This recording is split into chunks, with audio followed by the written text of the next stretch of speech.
l'analyse de la tentation que nous venons de faire succinctement. La tentation a permis à Satan de déposer en nous une partie de lui. Vous savez, en méditant ce que nous allons voir maintenant, j'ai réalisé combien il est important de pouvoir obéir et avoir la grâce d'obéir. La tentation a permis à Satan de déposer en nous une partie de lui. Marc 7, 21. Car c'est du dedans du cœur de l'homme que viennent les mauvaises pensées, qui le poussent à vivre dans l'immoralité, à voler, tuer, commettre adultère, vouloir ce qui est aux autres, agir méchamment, tromper, vivre dans le désordre, être jaloux, dire du mal des autres, être orgueilleux et insensé. Toutes ces mauvaises choses sortent du dedans de l'homme et le rendent impur.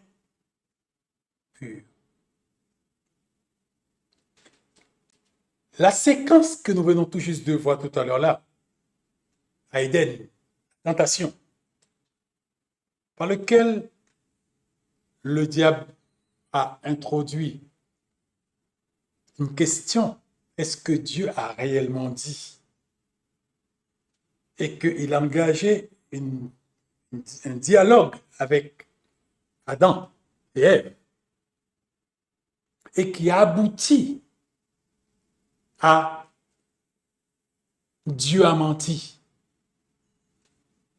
Dieu a menti. Dieu a dit quelque chose. Il va te protéger. Il va prendre soin de toi. Il va veiller sur toi. Mais c'est pas vrai. C'est faux.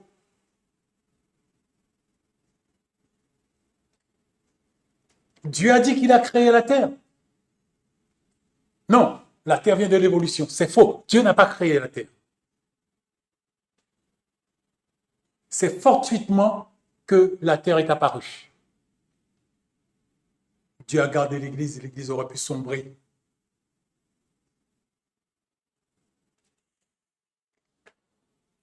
Et tout ceci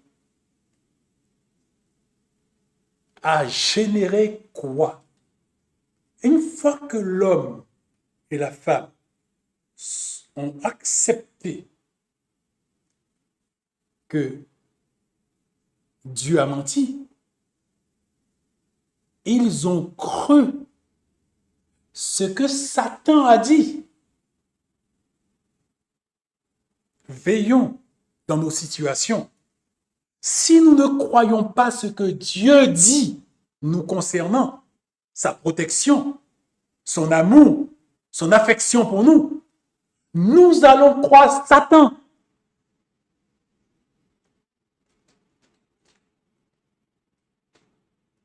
C'est imparable. La vérité, Dieu nous l'a dit à travers sa parole. Ma parole est la vérité. Il l'a dit. Maintenant, si je suis dans une position d'offenser, si je suis dans une position de rébellion, si je suis dans une position, une posture de résistance qui amène un blocage dans ma vie, n'allons pas mentir contre Dieu devant ce que nous vivons. Allons à la repentance. Allons crier vers Dieu pour que Dieu nous révèle qu'est-ce que nous avons fait qui nous a mis dans cette situation. Parce que si nous ne croyons pas ce que Dieu a dit de nous,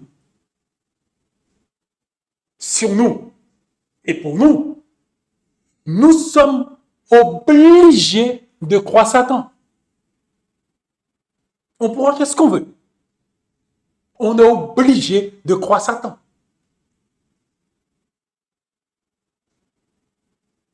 C'est une équation imparable. Je crois la parole de Dieu. Si je crois la parole de Dieu, cette parole me garde, me protège. Mais si je me mets dans une situation, ou si Dieu me met dans une situation, bonjour mon bien-aimé, et si Dieu me met dans une situation et que moi je n'accepte pas que Dieu travaille dans mon caractère, travaille sur moi par la situation, parce qu'il y a deux façons. Hein. Il y a, je peux me mettre dans la situation par l'offense, par la rébellion, par la résistance. C'est un blocage dont moi j'ai la clé. Je dois m'ouvrir moi. Maintenant, si Dieu me met dans une situation par rébellion, je refuse de pouvoir me laisser travailler par la situation que Dieu a mis, je vais me trouver moi-même dans cette posture où, eh bien, écoutez, je serai obligé de croire Satan. Quand Satan va venir avec ce qu'il vient, il va me dire, mais c'est pas vrai ce que Dieu a dit. Je vais dire un grand Amen. Même si je dis non, je ne veux pas,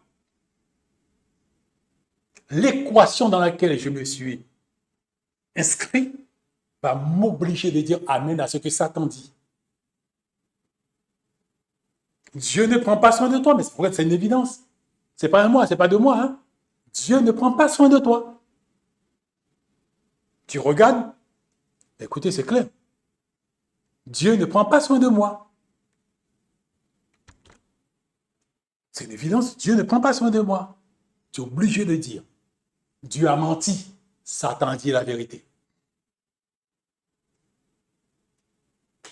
Tu ne pourras rien faire.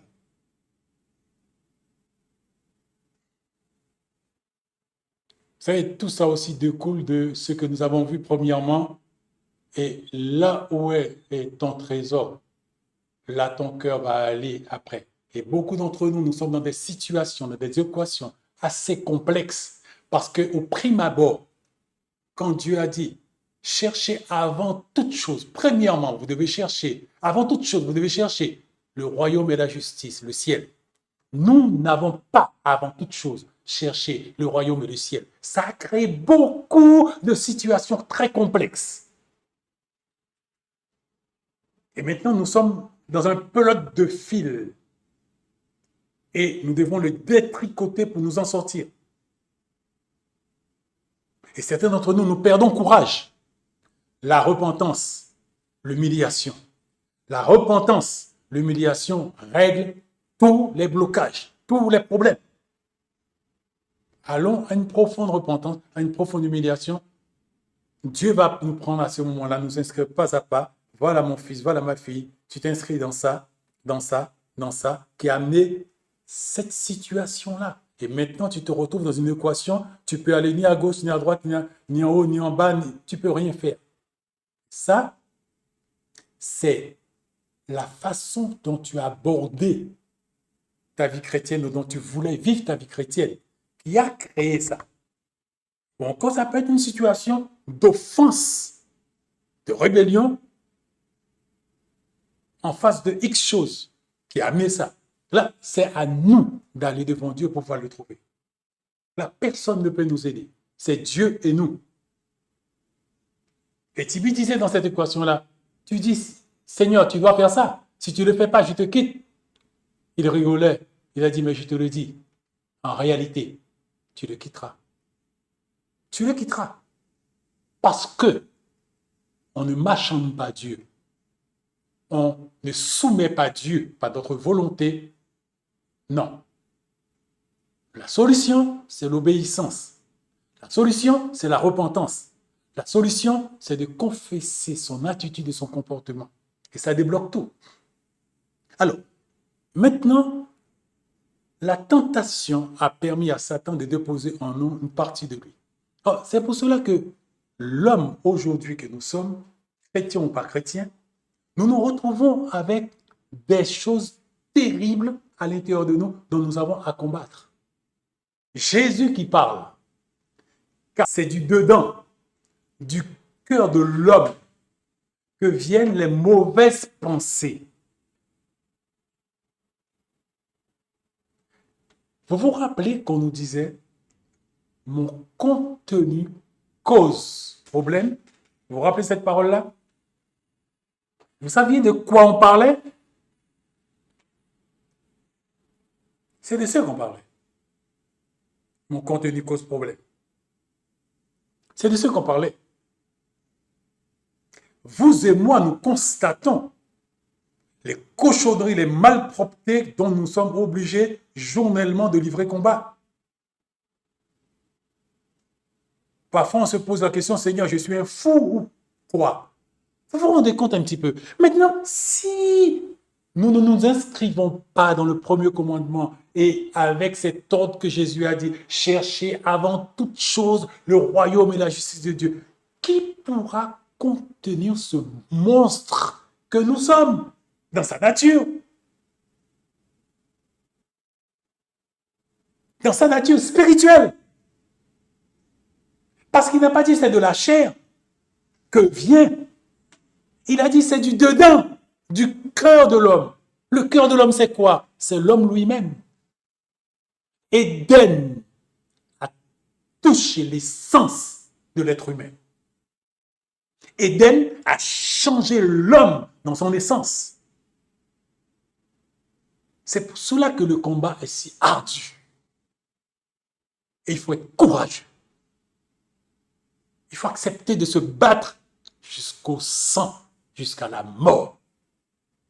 Parce que notre contenu cause problème. Il y a une façon très religieuse de pouvoir régler le problème. C'est de vivre mentalement et avec la bouche. Et jamais nous n'allons toucher l'intérieur. Là, tout le monde est beau, tout le monde est gentil, tout le monde est content. Mais ce n'est pas ce que Jésus a dit. Jésus a dit, de l'intérieur, nous sommes atteints. D'où la réalité qui nous interpelle tous, les tentations, les pensées obscènes, les pensées sales, et tout cela, on se demande est-ce qu'on n'est pas fou? Non, on n'est pas fou. On est juste naturel. C'est du dedans, c'est du cœur de l'homme que viennent les mauvaises pensées. Fut un temps, religieusement, regarde-moi, Satan, tu me donnes une mauvaise pensée. Dieu m'a dit, mais...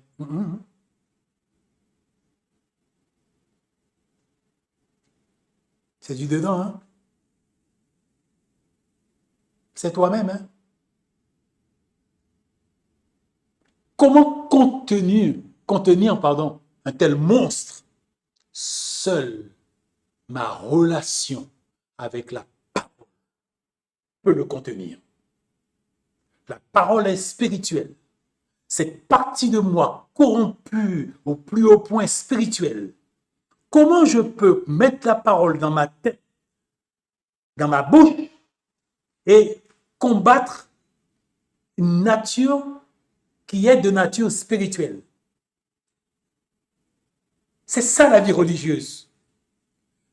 La vie religieuse, il y a deux réalités qui ne se rencontrent jamais.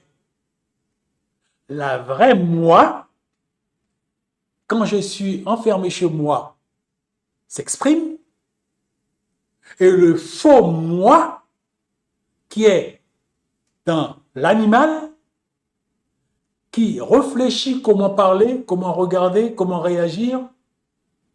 Tibet appelle ça mental assent, veut dire que le fruit de la pensée humaine, le fruit de la réflexion. Laisse-moi ne pas faire un geste comme ça parce qu'on va me juger. Laisse-moi ne pas regarder comme ça parce qu'on va mal me juger. Laisse-moi soigner ce que je suis en train de faire. Alors que nous devons changer par nature. Et la parole seule peut contenir cette nature pour agir dedans, pour le changer. Puisque par nature, je suis atteint. C'est du dedans, c'est du cœur de l'homme que viennent les mauvaises pensées, qui les poussent à vivre dans l'immoralité, le vol. Vous n'avez jamais eu des pensées de vol? Quelqu'un s'est trompé, tu remercies le Seigneur parce qu'il t'a donné une grâce? Ça t'est jamais arrivé? Après, tu te réveilles, mais hey, qu'est-ce que je fais là? Mais non, c'est toi-même, c'est ta nature. Ne soyons pas surpris de ce que nous sommes. C'est pour ça notre relation avec Dieu doit être au plus haut point pour contenir ce monstre. Sinon, nous passons dans la religion. Et nous nous mentons à nous-mêmes jusque devant le trône. Et en face du trône, Dieu va ouvrir la malle que nous avons fermée avec 15 cadenas de sûreté. Dieu va ouvrir la malle, il va nous dire, voilà la réalité que tu n'as jamais voulu affronter et tu n'as jamais voulu que les autres sachent. Mais là, voilà la réalité. Comment veux-tu rentrer maintenant avec tout ça? Mais Seigneur, j'avais un bon comportement, j'avais une bonne attitude, oui, mais je n'ai pas dit que ton animal allait gagner le ciel. La chair et le sang ne servent de rien. La chair et le sang ne peut pas hériter le royaume des cieux, je te l'avais dit. Mais c'est ton spirituel qui allait venir devant moi, comme là maintenant. Tu vois, c'est ton spirituel qui est en face de moi. Ta chair et ton animal que tu as soigné, que tu as pris soin pour pouvoir donner aux autres une bonne image, une bonne impression de toi. Ils étaient contents, ils te louaient. Mais moi, je ne te voyais pas comme cela. J'ai essayé de t'interpeller, j'ai essayé de te parler. Mais tu as argumenté avec moi. Tu me dis que tu étais bon et que tu faisais attention à tes voix. Et tu ne m'as pas laissé te dire, hé, ce n'est pas de ce que je parle. La réalité, il est autre part. Prends ton temps, observe. Tu vas entendre ton cœur blasphémer. Tu vas entendre ton cœur désirer et toutes sortes de malpropretés, toutes sortes de cochonneries. Tu vas entendre ton cœur. Et c'est là qu'il fallait aller. C'est ça la réalité.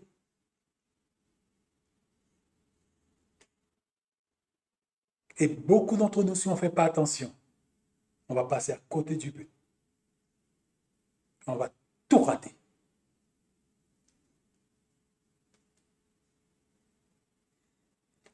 Nous devons accepter de nous affronter.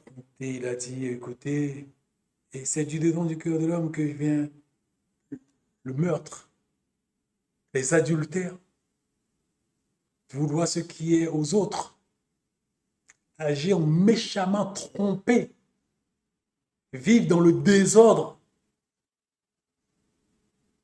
Quand vous voyez les jeunes aujourd'hui sont pris par toutes sortes de gadgets qui les permettent de pouvoir accéder à la pornographie, à toutes sortes de cochonneries gratuitement. Le diable n'a fait que faire une proposition. Hein. Mais par nature, les jeunes sont drainés vers ça. Comment le jeune peut rendre pur son sentier en se dirigeant d'après ta parole? Je veux dire, aller à la parole pour contenir ce monstre. Sinon, rien ne sera fait. On va tout perdre. J'ai entendu. Si certains d'entre vous, vous n'allez pas là où il faut, je vais déplacer votre chandelier. Si certains d'entre vous, vous n'allez pas là où je veux que vous alliez, je vais déplacer votre chandelier.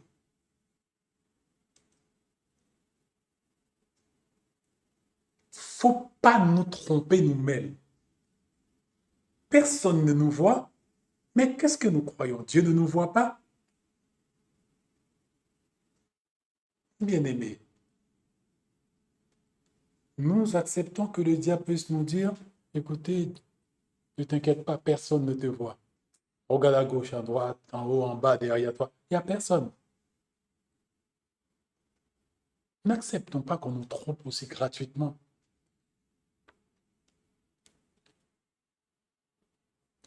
L'orgueil, les attitudes insensées, toutes ces mauvaises choses sortent du dedans de l'homme et le rendent impur. Dans le ciel, rien d'impur, ni dessouillé n'y entrera. C'est de ce qu'il est parlé dans le ciel. Rien d'impur, ni dessouillé n'y entrera. Il n'est pas parlé dans l'animal. L'animal doit subir l'influence du spirituel. Car si je suis sanctifié dans mon spirituel, mon animal sera aussi sanctifié. On ne parle pas de l'animal. L'animal n'a pas d'importance. On parle du cœur, du dedans. C'est du cœur de l'homme que se trouve la déformation. C'est dans le cœur de l'homme que se trouvent les horreurs. C'est dans le cœur de l'homme que le monstre vit. C'est là qu'il faut le déterrer. C'est là qu'il faut aller après lui. J'ai aimé le témoignage de mon épouse qui dit, mais, et tu sais, quand tu étais dans la religion, tu n'avais pas à faire tous ces efforts-là. On tente tout le temps de te poser la question et aller faire des efforts par-ci, aller chercher des tortuosités par-là, aller chercher l'orgueil par-ci et par-là. Et non, tu étais en paix. Tu vivais dans l'animal. Tu vivais dans le mental. Tu vivais avec une image que tu t'étais projetée, que tu avais idéalisée. C'est pour cela que je vous dis, de la part de Dieu pour nous tous, moi avant tout. Tous, on croit qu'on est bon. On est bon où? Dans l'animal. C'est mensonge, hein? C'est faux, hein? Parce que là, c'est l'hypocrisie. Nous soignons l'image, nous peaufinons l'image, nous peignons l'image et nous disons aux autres, me voici, me voilà, regarde comment je suis beau et je suis brillant. Mensonge. Parce que nous avons réfléchi pour pouvoir soigner cette image, pour l'exposer. Il suffit qu'une situation terrible vienne.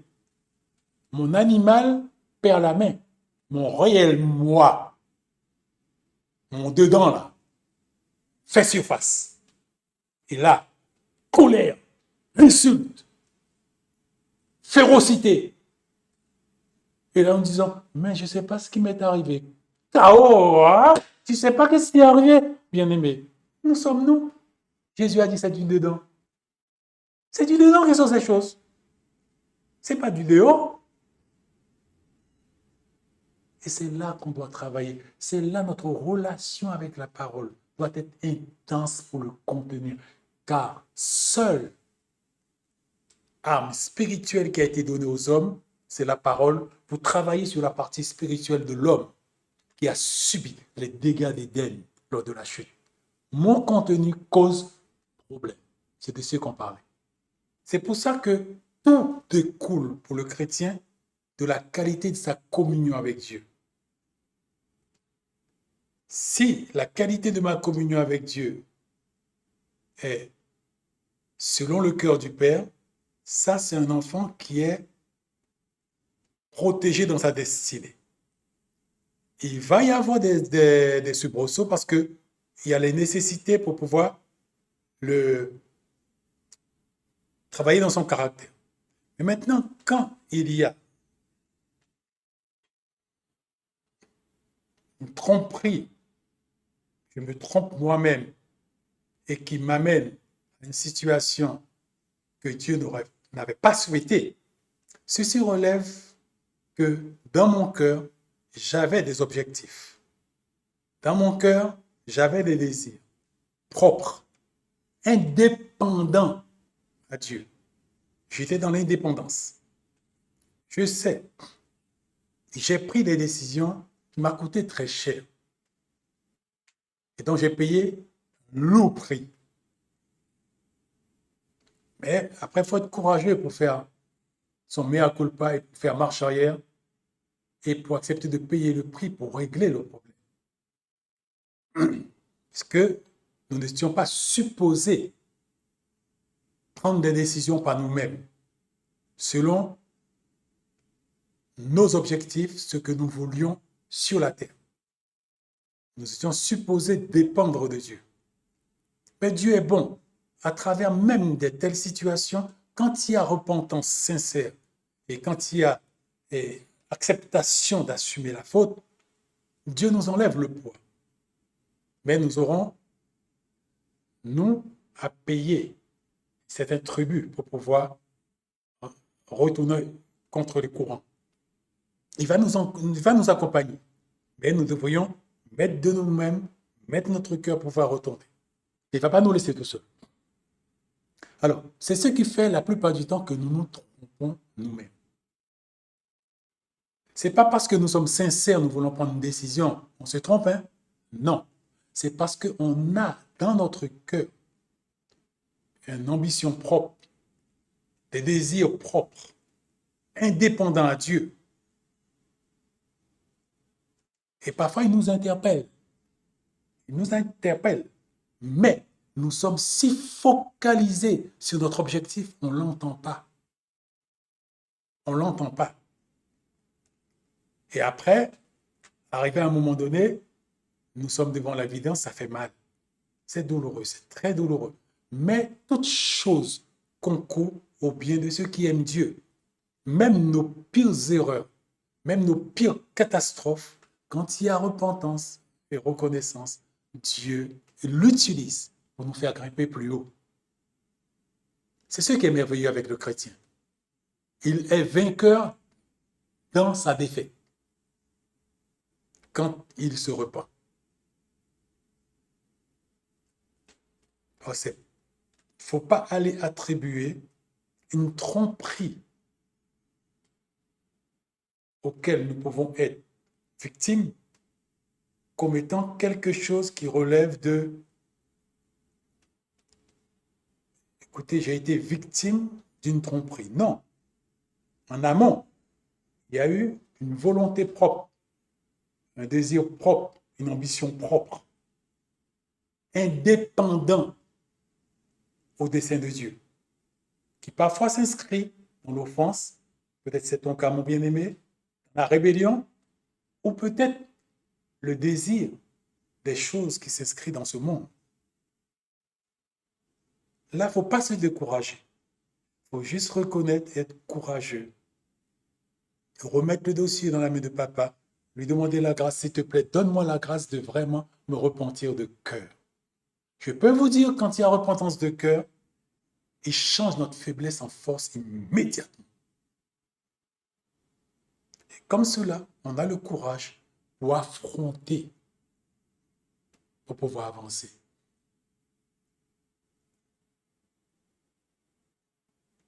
Et de nos folies, il en retire des périodes de joie et de consolation. Ton fils, ta fille s'est mis dans une mauvaise situation, une impasse. Et voilà maintenant, je ne peux plus rien faire pour moi-même. Je ne peux même plus me repentir. J'ai besoin de ton aide.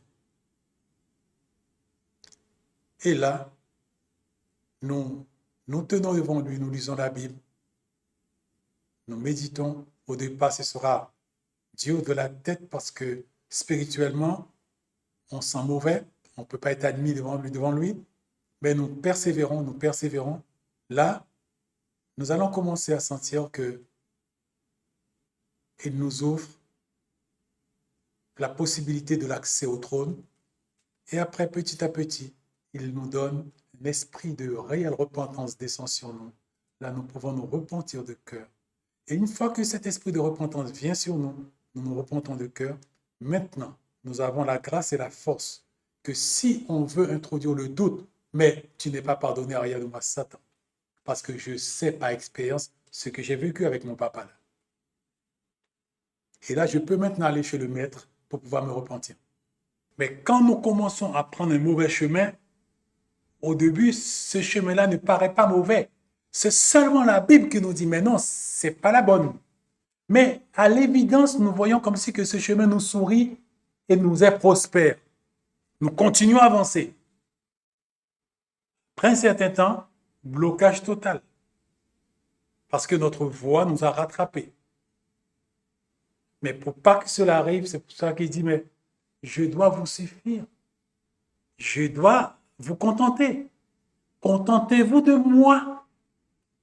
Que je puisse remplir votre existence. faites de moi votre trésor. Et le reste, pas important. Le travail, ne t'inquiète pas. Quand c'est nécessaire, je sais te le donner. Ah, tu parles. Ah, et les finances, ne t'inquiète pas, je sais te le donner.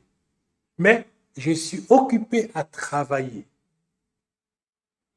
L'objectif pour moi de te faire entrer dans le ciel prime sur tes besoins du moment que je contrôle.